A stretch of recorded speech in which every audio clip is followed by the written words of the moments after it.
Section 1. In this section, you'll hear a conversation between David and Claudia about their holiday trip. First, you have some time to read questions 1 to 5.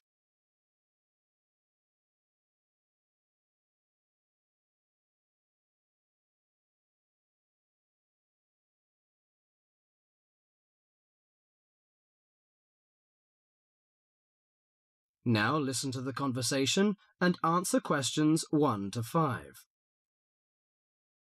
Well, Claudia, our first semester at university is almost over. I can't wait for the holidays. Oh, me too.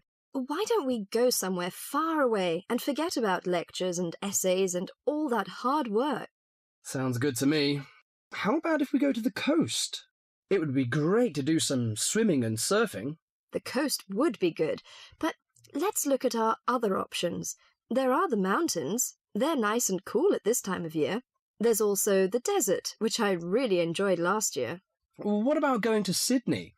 I've never been there, and they say it's a great city to visit. Well, I agree. Sydney would be good, but there are too many tourists there at this time of year, and I'd rather get away from buildings and cars. I vote for the mountains. All right, then, let's do that. Now, we have to decide where we're going to stay and how we're going to get there. Any suggestions? Well, for places to stay, there are the usual places, motels, hotels, and youth hostels. We can go camping too. I'm afraid I'm not a very good camper.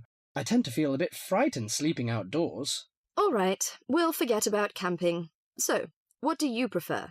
Well, since neither of us has a lot of money, I don't think a hotel or motel would be possible.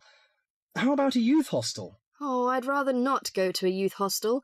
They're cramped and noisy, and the person in the bed next to you might be a snorer. No, I think we should find a small holiday house to rent, and if we get a few more friends to join us, it will be really cheap. Okay. You know, it's the first time for me to travel to the mountains. What do you suggest to take? Mosquito net, I guess. Mosquito net is useful, but I don't want to add more weight to our luggage. So the insect repellent can do, I think. Besides, aspirins are necessary and some cold cure, in case we feel sick or something like this. Do you think we need binoculars and a camera? Well, it would be a good idea to take binoculars. As to a camera, I'm not very for it. I'd rather record the scenes in my mind. You're right. What about the money? How much do you think is enough, and how we should take it? I've learned from a friend about the cost. He told me that they spent about $480 for 1 week's tour, so I think $500 would be enough. We may need over $300 for the house. Have you got any traveller's checks? No, I haven't, but I've got a credit card and a saving card. Then take the credit cards with us. It would be more convenient to pay the house fees with a credit card.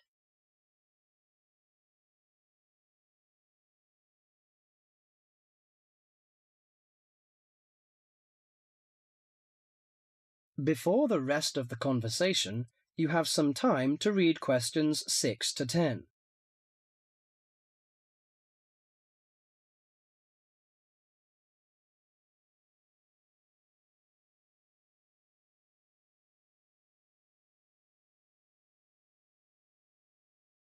Now listen carefully to the rest of the conversation and answer questions 6 to 10.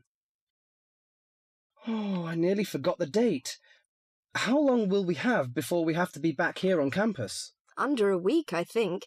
We'll leave on the 14th of April and come back on the 21st, because you know we'll start to study on the 22nd. Do you know the definite locations of some holiday houses? I suppose it would be nice if we book in advance. Yes. Look at this brochure here. It says that there are several holiday houses near the mountains. I prefer the one near the woods. It's situated right across the road from the rainforest park. That sounds good. We can easily go to the rainforest park then. Do you know what else we can do there besides visiting the park? I know that many people go there for bushwalking, but you need a good pair of walking boots, of course.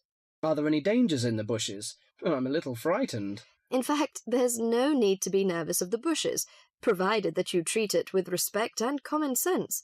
Most of the animals and wildlife are gentle and harmless. There are venomous snakes to be aware of, but really they're much more frightened of you than you are of them. The other thing is that certain plants can cause irritation if you touch them with bare skin. I see. Well, I can't wait for the coming holiday. That is the end of section 1.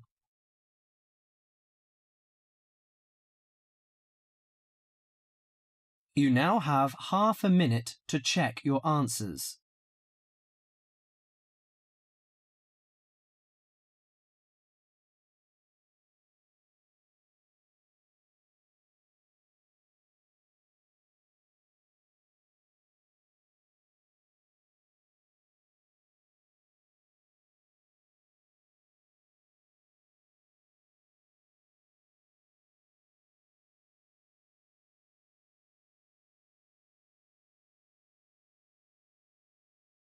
Section 2. In this section, you'll hear a programme on the city of Brisbane. First, you have some time to read questions 11 to 20.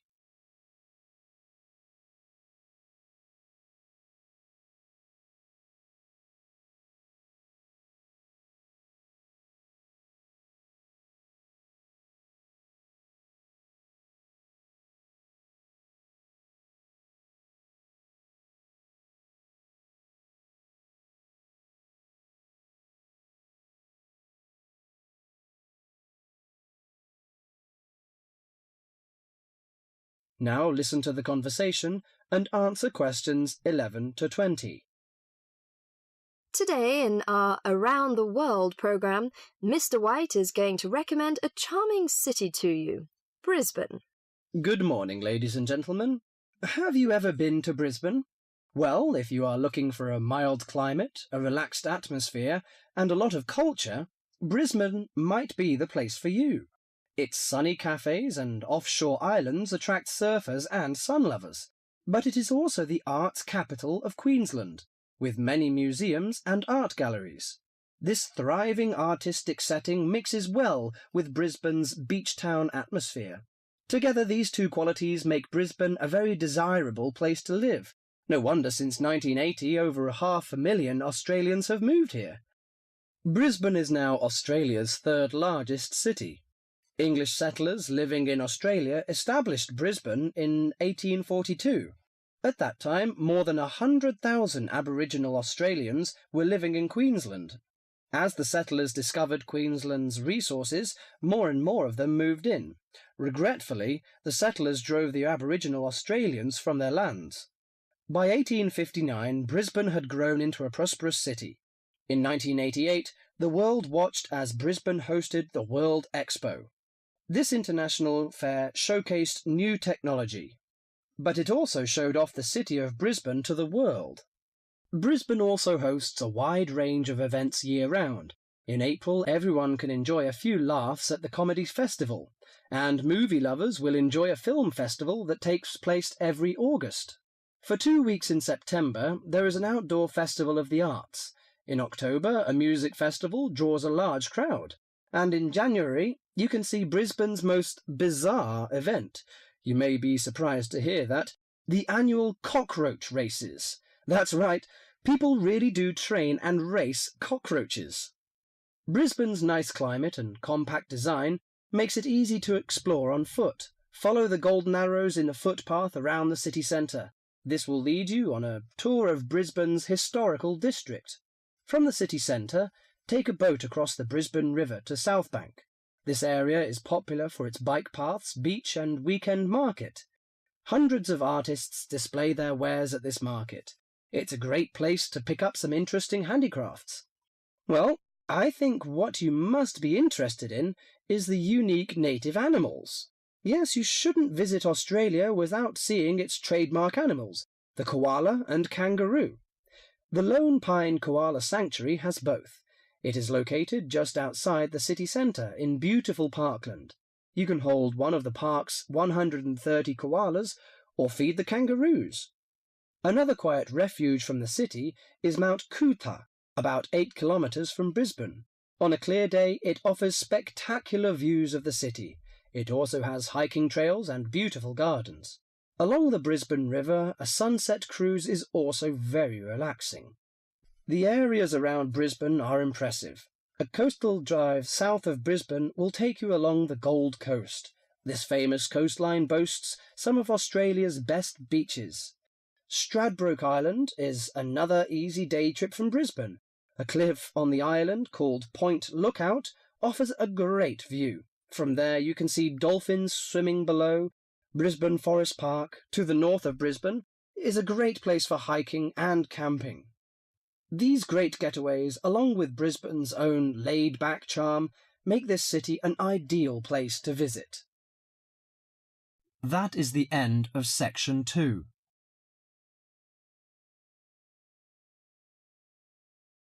You now have half a minute to check your answers.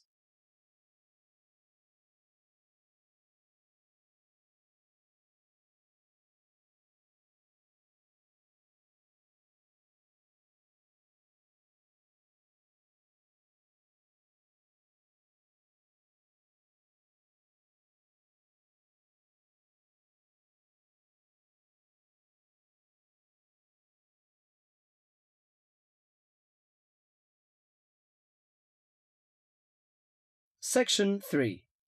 In this section, you'll hear two students discussing a survey they have to write as an assignment. First, you have some time to read questions 21 to 30.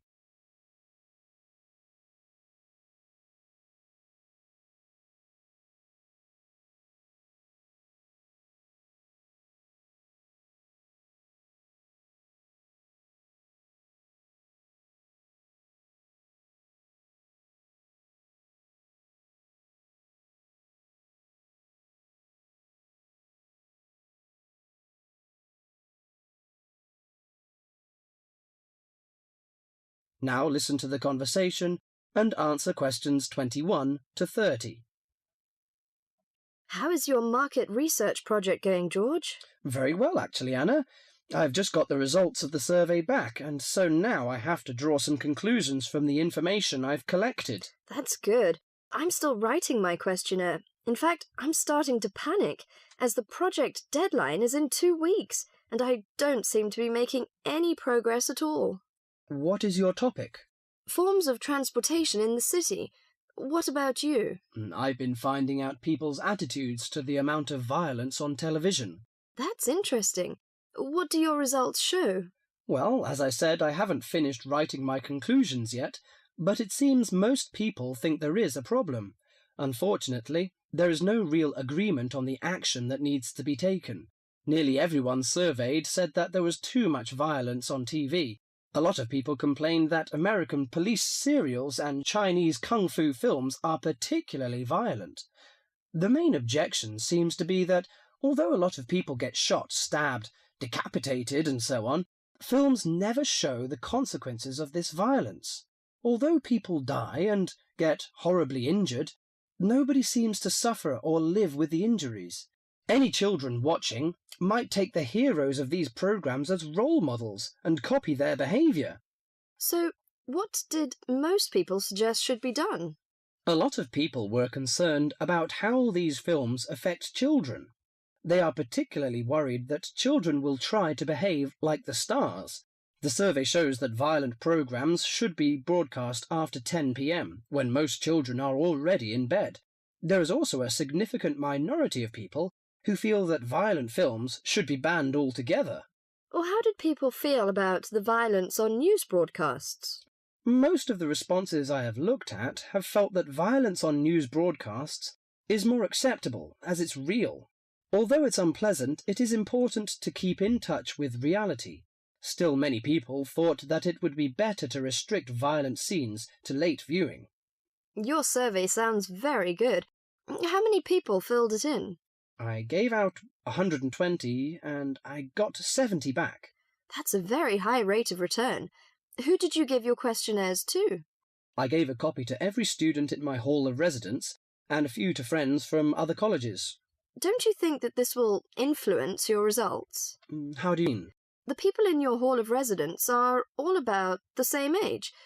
They're all students and from similar backgrounds. Therefore, it is likely that they will have similar opinions. Your results represent student opinion, not public opinion. So how are you going to do your research? Well, I'm going to interview my respondents in the shopping mall.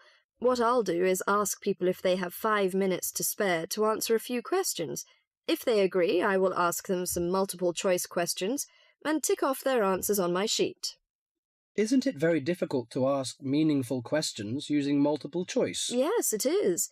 The secret to writing a successful survey is to write simple multiple-choice questions that target the information you're looking for. There, it's better to write a lot of short, specific questions than longer general ones. So that's why it is taking you so long to write. Yeah, but I hope I'll be ready to start interviewing at the weekend. That is the end of section 3.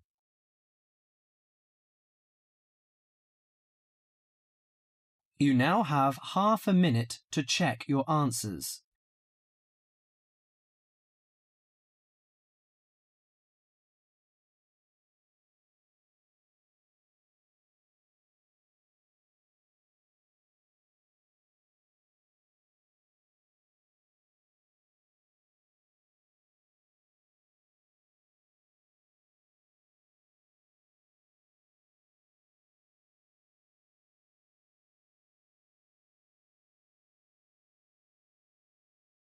Section 4. In this section, you'll hear an introduction on the adventure class. First, you have some time to read questions 31 to 40.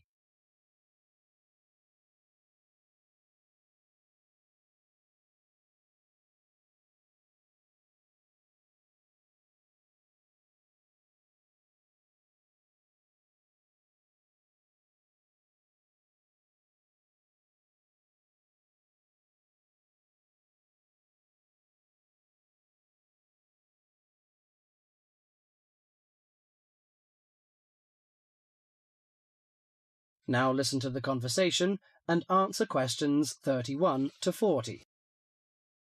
Welcome to Adventure Class. I'm the coordinator of the class. During the course of this morning, I hope to give you a clear idea of what we offer in our class. Before my lecture, listen to the comments on the class.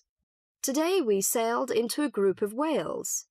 Class takes place in the middle of elephants, giraffes, and hippos. Yesterday's lecture was at the Great Barrier Reef. Do these comments sound like your typical classroom? Probably not. These accounts come from students studying in adventure classes. An adventure class is a unique type of program that combines textbook learning with real-life exploration. Students and teachers travel together for a program in discovery and exploration. The class is provided by the Australian University's International Program, aiming at promoting students' awareness of international communication and global environment. Here are 3 popular adventure classroom programs that are available to you, college students from the freshman to senior students. The first one is called Australia Short Program. The 3-week course begins with several days in Cairns. There we hold classes on coral protection, how the corals are formed, what are their functions, and what are the threats corals are facing. Students then spend the next 2 weeks on a study tour of Queensland. Known for its sunny beaches, rainforests and remote outback, Queensland provides a rich learning environment. The highlight of the program is the tour to the Great Barrier Reef. Activities include hiking, birdwatching, and boating. By experiencing local culture up close, students explore the connection between local people and the environment. 6 semester credits are given by the Australian University's International Program, and the tuition fee is $1,950. African Safari Program is another popular class. Kenya's stunning wilderness becomes the classroom for students in the African Safari Program. The 5-week course is set on the beautiful 20-acre campus of Australia International University in Nairobi. University professors combine classroom instruction with hands-on experience to teach wildlife management. In addition to classwork, students take trips to famous places such as Mount Kilimanjaro and Victoria Falls. Students also experience African culture through trips to local villages and Nairobi's city centre. But for most students, the safaris are the highlight of the course. The program includes 3 or 4 safaris.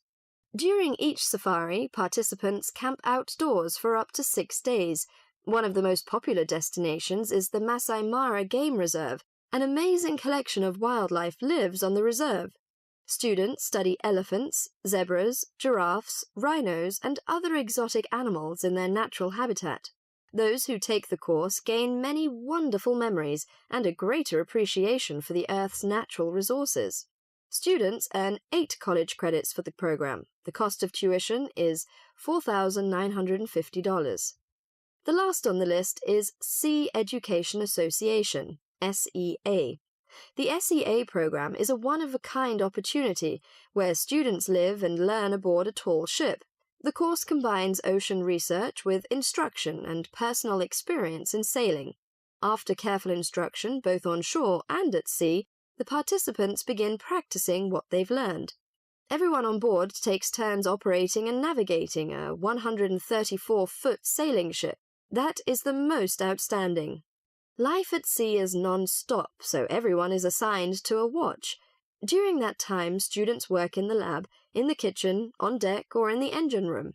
Each watch group includes 8 people who rotate throughout a 24-hour schedule. They learn how to live at sea and how to work together as a team. Students can choose from 3 programs in different locations, each about 3 weeks long.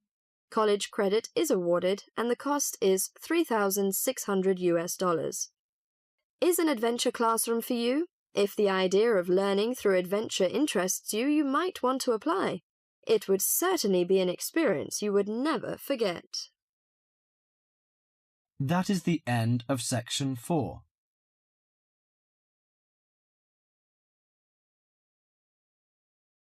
You now have half a minute to check your answers.